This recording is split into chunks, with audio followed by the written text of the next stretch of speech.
abrir sua Bíblia, dando sequência. Apocalipse capítulo 2, do verso 8 ao verso 11. Apocalipse, o último livro da Bíblia, do verso 8 ao verso 11.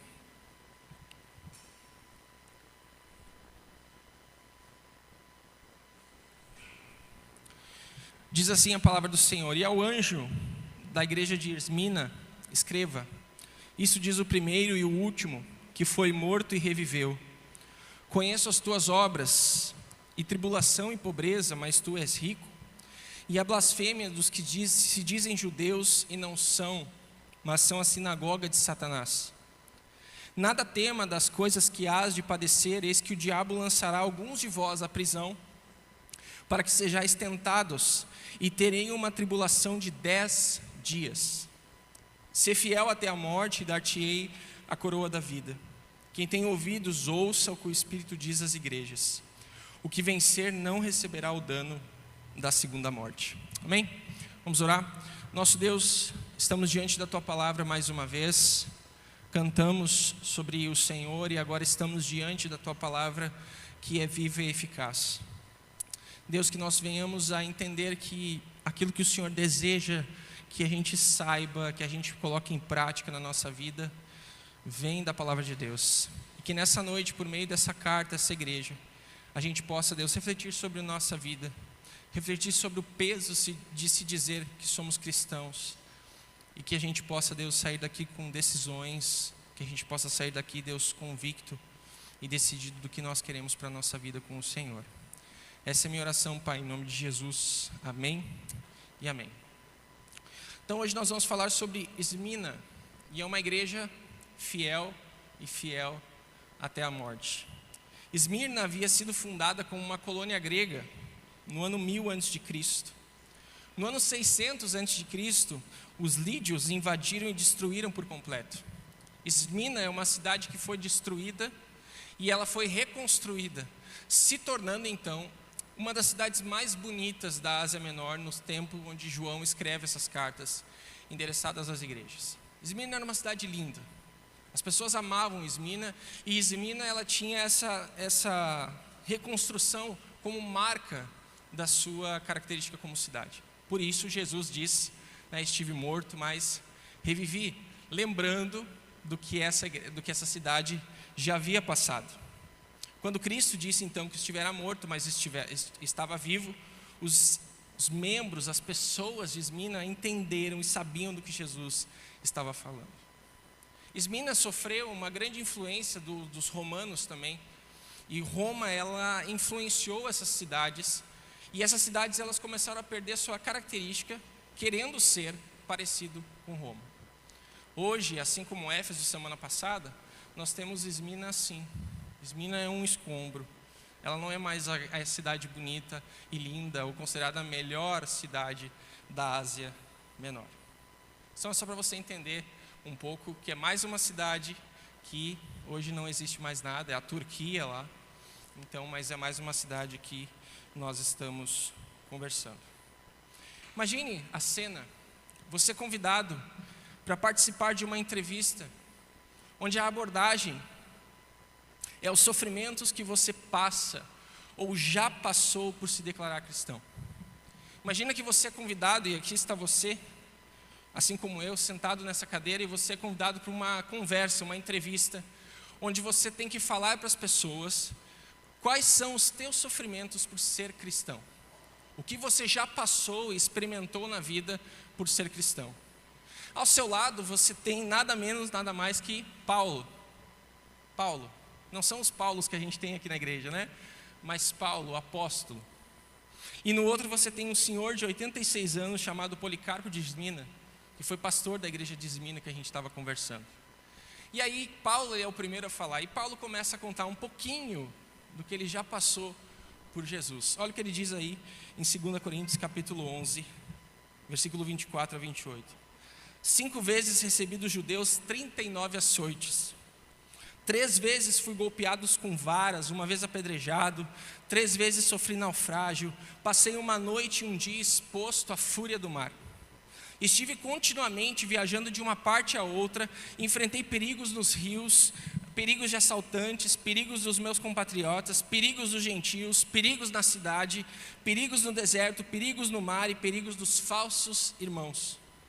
Trabalhei arduamente, muitas vezes fiquei sem dormir, passei fome, sede, e muitas vezes fiquei em jejum, suportei frio e a nudez. Além disso, eu enfrento diariamente uma pressão interior, a saber, a minha preocupação com todas as igrejas. Paulo resume aqui a lista de realizações por causa de Cristo. 5 vezes foi açoitado, foi apedrejado, passou fome, passou tantas coisas, e além de todas as coisas físicas que Paulo poderia ter passado, Paulo tinha a preocupação, a pressão interior de todas as igrejas que ele pregou o evangelho. Mas vamos adiante, Filipenses, capítulo 1, Paulo fala, dizendo, e como é que é? Filipenses é a carta da alegria. Paulo está preso, e Paulo está escrevendo com alegria, falando para a gente se alegrar, e olha o que ele diz: quero que saibam, irmãos, que aquilo que me aconteceu tem antes servido para o progresso do evangelho, ou seja, preso. Como resultado, tornou-se evidente a toda a guarda do palácio e a todos os demais que estou na prisão por causa de, o que diz aí? Cristo. Esse é Paulo. Mas aí nessa entrevista, ninguém fala nada quando Paulo fala. Aí chega a nossa vez. Podemos lembrar que com muito custo, nós frequentamos a igreja todos os domingos. Com muito custo, nós conseguimos frequentar a IBD que tem 1 hora de duração. Nós podemos dizer que nós abrimos mãos de uma sexta-feira à noite para ensaiar na igreja. E muitas vezes eu venho até não sabendo as notas, não sabendo a música, não tenho escutado, mas vai assim. Nós podemos dizer para as pessoas que nós estamos indo na igreja até quando nós não estamos escalados. Nós podemos dizer que com muito custo a gente ajuda em algum ministério. Eu cuido das crianças, eu dou boa noite na recepção, e tem domingos que até eu sou escalado para chegar mais cedo. Isso eu passo por Jesus. 2 escalas, e Policarpo, o nosso senhor de 86 anos, ele eu deixo para o fim. A minha pergunta para a nossa reflexão nessa noite é: o que Paulo ou Policarpo pensariam a nosso respeito diante das nossas justificativas sobre o que nós sofremos ou abrimos mão por causa de Jesus? Ou Paulo pensaria a nosso respeito quando nós considerássemos puxado servir na igreja, fazer algo na igreja semanalmente? O que Paulo diria quando, diante de todos os nossos compromissos, o que sempre escolhemos para ser removido da nossa agenda são as atividades acerca do reino de Deus? O que Paulo diria? O que Paulo falaria para aqueles que por qualquer motivo abandonam a noiva de Cristo, a sua santa e amada igreja? O que Paulo diria? O quão maravilhoso então, irmão, seria se a nossa igreja recebesse uma carta encorajadora de Jesus, especialmente se ela não tivesse nenhuma crítica. Esmina não tem nenhuma crítica. Jesus não tinha qualquer repreensão a essa igreja, mas revela a sua profunda compaixão por um povo que é fiel ao Senhor e que sofre uma perseguição como consequência. É difícil para nós imaginar o que de fato é sofrer pelo Senhor. Nós temos dificuldade. Contudo, essa carta indica que todos os cristãos devem estar dispostos a sofrer por Cristo. Se a primeira marca de uma igreja autêntica é o amor, a segunda é o sofrimento. A primeira é a consequência natural da segunda. A disposição de sofrer prova a nossa genuidade no nosso amor a Jesus e se estamos dispostos a sofrer por aqueles que amamos. Atos capítulo 5, versículo 41, nós lemos, por exemplo, que Pedro e João, eles escrevem, estavam alegres por terem sido considerados dignos de serem humilhados por causa do nome, isto é, o nome de Cristo. No período do Novo Testamento, a perseguição geralmente vinha aos pagãos ou das autoridades romanas, mas para Esmina ela também procedeu de alguns da comunidade judaica, a qual por isso foi chamada de sinagoga de Satanás. O que nós poderíamos dizer? O que você poderia dizer? O que eu poderia dizer? Então, quais são as lições que essa igreja ensina para nós e para a nossa vida com Jesus? A primeira delas, o sofrimento é uma marca, o que diz aí?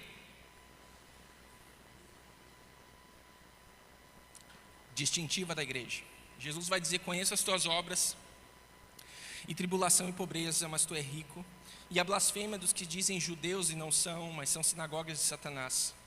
Nada temas das coisas que há de padecer, eis que o diabo lançará alguns de vocês na prisão, para que vocês sejam tentados, e tereis uma tribulação de 10 dias. Ser fiel até a morte, e dar-te-ei a coroa da vida. O que Jesus ensina aos seus apóstolos, eles ecoam nos seus escritos.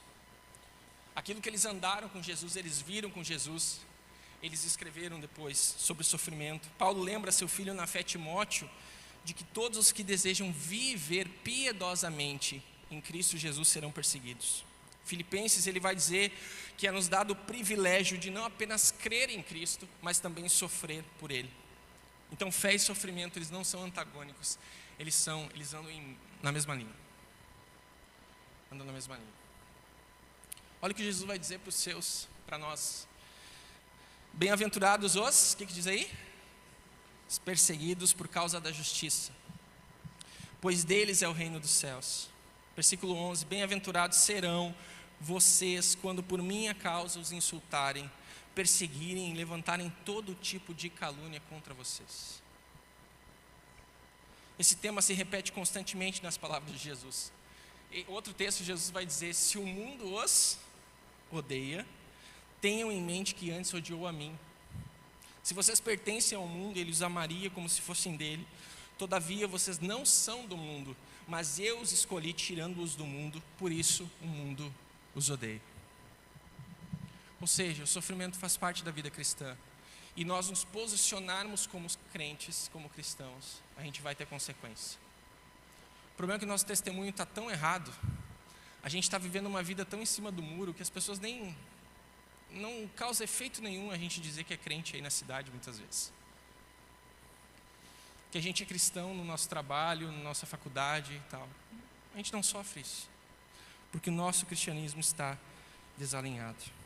Portanto, meus irmãos, fuja desta ideia de que não se toca no ungido do Senhor, que o crente não passa pela dor, que o crente não passa pelo sofrimento, pela perda, pela humilhação e, em alguns casos, pelo martírio. Passa. Nem sempre Deus vai responder para você o que você quer ouvir, o que eu quero ouvir. Como a gente cantou, Deus é soberano sobre todas as coisas, e nem sempre Ele responde. Deus não livrou Jesus, e a gente quer livrar, às vezes que Deus vai livrar a gente, né? Então a gente está aprendendo sobre isso, a confiar no Senhor, a depositar a nossa vida.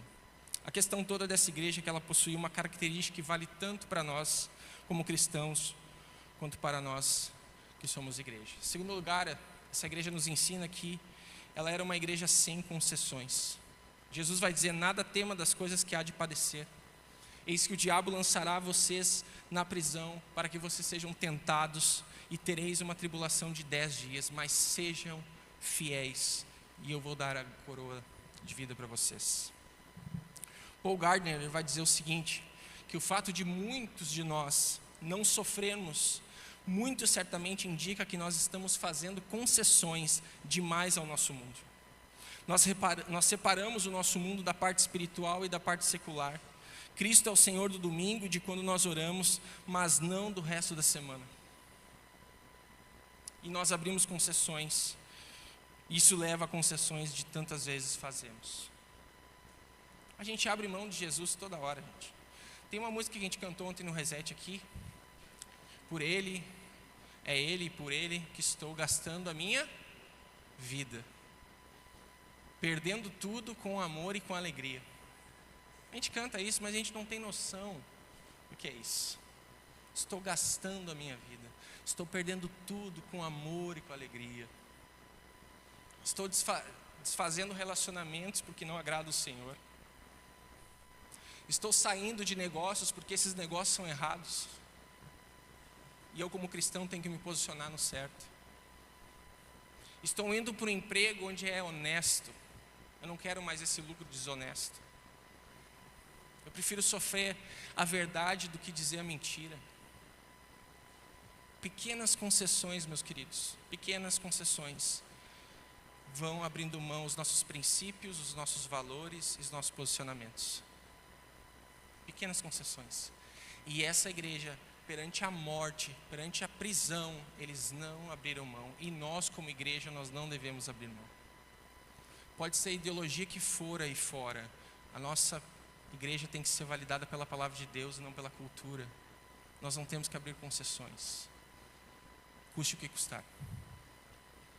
É isso que Jesus está nos pedindo. Mas qual é o problema disso? É que existem duas coisas que ofendem hoje. A primeira delas é o Evangelho de Jesus Cristo, porque ele enfatiza doutrinas difíceis, como a gravidade do pecado. As pessoas não querem ouvir mais que elas são pecadoras. A culpa humana, a realidade da ira e do juízo de Deus, a impossibilidade de salvar a si mesmo, a necessidade da cruz, a liberdade da vida eterna e dos perigos da morte eterna. O Evangelho, ele confronta, ele tira a gente de qualquer senso de segurança em nós mesmos. Mas também, os padrões morais de Cristo, eles são impopulares. Honestidade nos negócios, preservar o sexo para dentro do casamento, e dentro do casamento a gente viver uma vida de fidelidade.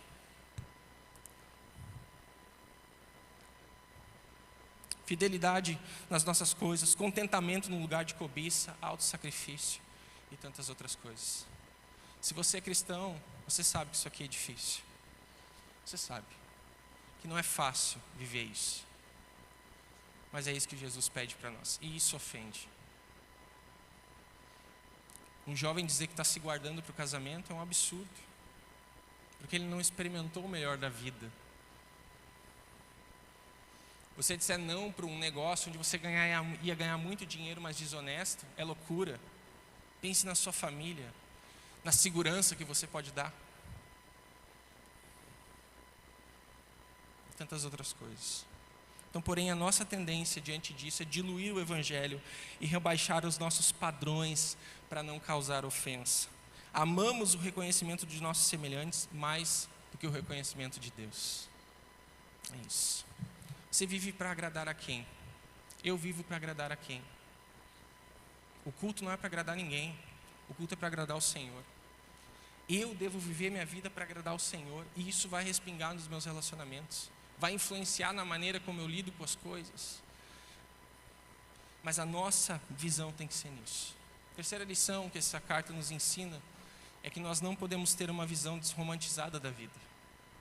A igreja de Esmina estava atravessando um momento de prova e futuro imediato era mais sombrio.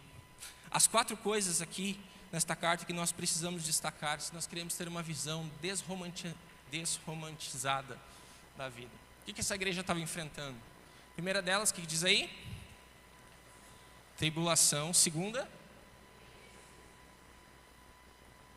Terceira? Difamação. E a quarta? Prisão. Então, tribulação aqui é que os crentes estavam sendo atacados e mortos. Você vê o que os cristãos passam em alguns dos países do nosso mundo. Ou eles negam a Jesus, ou eles são mortos. Eles não negam Jesus. Nega a sua família, você vai perder toda a sua família. Eles perdem toda a família, mas eles não negam Jesus. Se cai uma garoa lá fora, a gente já não vem na igreja. Concessão. Concessões. Pobreza. A pobreza dos crentes era um efeito colateral da tribulação. Os crentes eram procedentes de classe pobres e muitos deles eram escravos. Os primeiros cristãos sabiam que era pobreza absoluta.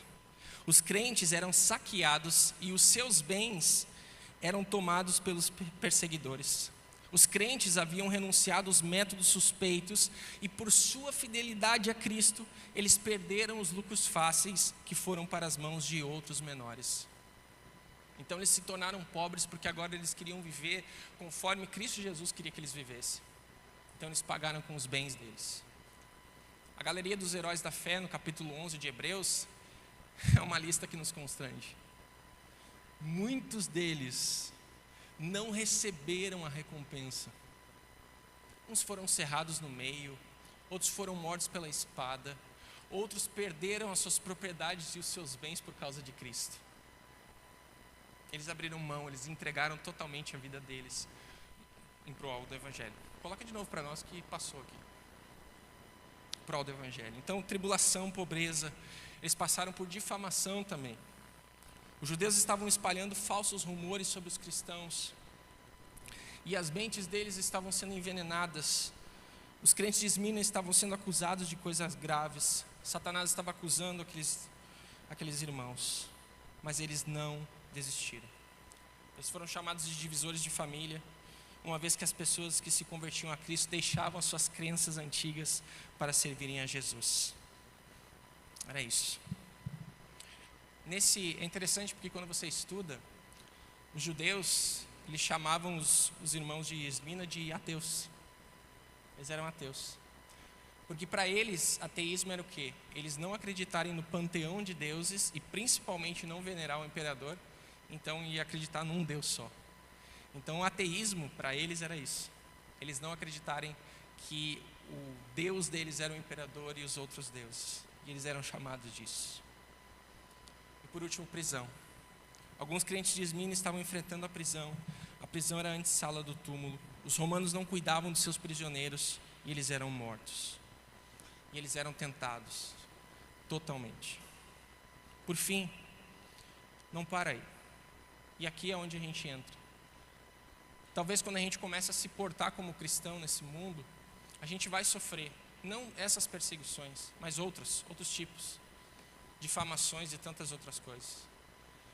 Mas Jesus, ele conforta essa igreja e ele conforta a gente também. Olha o que Jesus diz: ser fiel até a morte, e dar-te-ei a coroa da vida.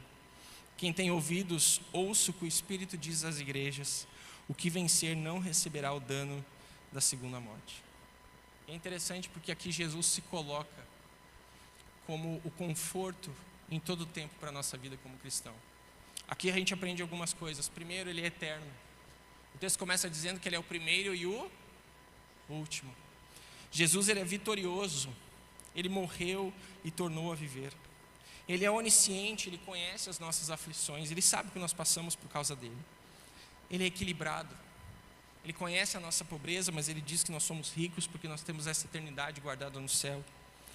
Ele está no controle de todas as coisas e ele tem um propósito para tudo que nós passamos, para nos provar, para ver onde que está o nosso coração, para ver onde que está os nossos olhos, se nós estamos vivendo realmente com ele ou não. E ele é generoso, ele nos dá a coroa de vida. Quando o Apocalipse termina, o louvor pode subir já, dizendo que quem tem ouvidos para ouvir, ouça. A gente aprende que cada igreja tem uma necessidade de um sopro especial do Espírito de Deus. Aqui Jesus estava elogiando essa igreja e confortando eles nas suas aflições, e é isso que Jesus faz com a gente. Quando a gente passa por dificuldades, quando a gente precisa enfrentar problemas, Jesus está com a gente, nos consolando, nos confortando e nos fazendo seguir e sermos fortalecidos por Ele. Bom, nós voltamos para as nossas cadeiras e um convidado ainda não se manifesta. O pastor de Esmina não estava presente. O nome dele é Policarpo. Eu queria contar a história dele para você entender o que é uma vida de amor ao Senhor. Em 2 de fevereiro, provavelmente do ano 156 depois de Cristo, o venerável bispo que havia fugido da cidade e pedido à sua igreja foi localizado em seu esconderijo. Os guardas romanos prendem Policarpo com 86 anos. Policarpo então para eles e diz o seguinte: olha, eu sei que vocês vieram me prender, eu não vou fugir. E Policarpo, a história conta da história da igreja, que Policarpo então, ele dá comida e bebida para aqueles soldados. E ele pede uma coisa para eles: antes de vocês me levarem, eu quero orar por 2 horas. Então Policarpo vai e começa a orar, sabendo do que estava para acontecer. Enquanto Policarpo viajava, Policarpo então é convidado para participar e ficar na viatura, na carruagem daqueles romanos. E ali eles começam a dizer o seguinte para Policarpo: que mal poderia lhe fazer, Policarpo, em oferecer sacrifícios ao imperador? Policarpo recusa. Ao chegar, Policarpo é bruscamente empurrado E lá eles falam: Policarpo, você é muito legal, você tem 86 anos, você não precisa morrer por causa de Cristo, basta você dizer que César é o Senhor. Basta você negar a sua fé, negar aos seus irmãos e dizer que César é o Senhor. E aí Policarpo tem uma frase conhecida que ele diz o seguinte: por 86 anos eu tenho servido Jesus, e Ele nunca me faltou. Como então poderei blasfemar contra meu rei que me salvou? Então Policarpo é amarrado juntamente a um poste, e os romanos ateiam fogo em Policarpo. Policarpo então começa a orar, dizendo que ele era bem-aventurado por estar sofrendo por Jesus. E mais de 2 horas a história conta que Policarpo não queimava. Até então que um soldado romano vem com uma espada e desfere um golpe e derruba um homem, mas nasce um mártir. Nasce um homem que pregou o evangelho, que não abriu mão de evangelho. Ele é o pastor de Esmina. Então essa ilustração aqui é para constranger a gente mesmo. Policarpo, com 86 anos, ele não negou Jesus. Paulo, com a sua vida, você sabe a história, foi decapitado. Ele não negou Jesus. Mas a gente, com as nossas pequenas concessões, trocamos Jesus totalmente. O que você faz, irmão, na igreja? Talvez você está enterrando dons que Deus te deu. Está sentado e não está fazendo nada. Não está fazendo diferença. Não está servindo pessoas, não está amando pessoas, discipulando pessoas. O que tem que acontecer na nossa vida para a gente se mexer? O pastor não faz nada sozinho. É a igreja junto com o pastor. É nós, família, nós. É você no seu trabalho, onde você estiver. É lá. Mas se a gente abre concessões por causa de Cristo, a gente está negando a nossa fé. A gente está abrindo mão do nosso bem mais precioso, que é Jesus.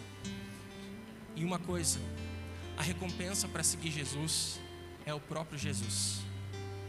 Não trabalhe para o Senhor achando que você vai ganhar alguma coisa. Você já ganhou a salvação, a vida eterna, que você e eu não merecíamos. A recompensa de seguir Jesus é nós termos Jesus diariamente na nossa vida, caminhando com a gente, nos confortando e nos consolando nos nossos momentos onde a gente precisa ter a nossa fé testada. Então, o que você precisa abrir mão hoje? Ou o que você tem abrido mão por conta de Cristo? Aí você tem que pensar: Senhor, eu estou abrindo mão disso. Eu estou enterrando o dom que o Senhor me deu. Eu não estou servindo. E a partir daí a gente pode recomeçar com Jesus. Ele nos conforta, Ele nos consola, e Ele nos ajuda a servir Ele da melhor forma. Não pense você que existe uma igreja perfeita, ideal, que está tudo certo. Ela é formada de pessoas imperfeitas, por um Deus que é perfeito. E é nesse caminhar que a gente vai aprendendo, vai servindo uns aos outros. O cristianismo é isso. A gente parar de pensar na gente, pensar em Cristo.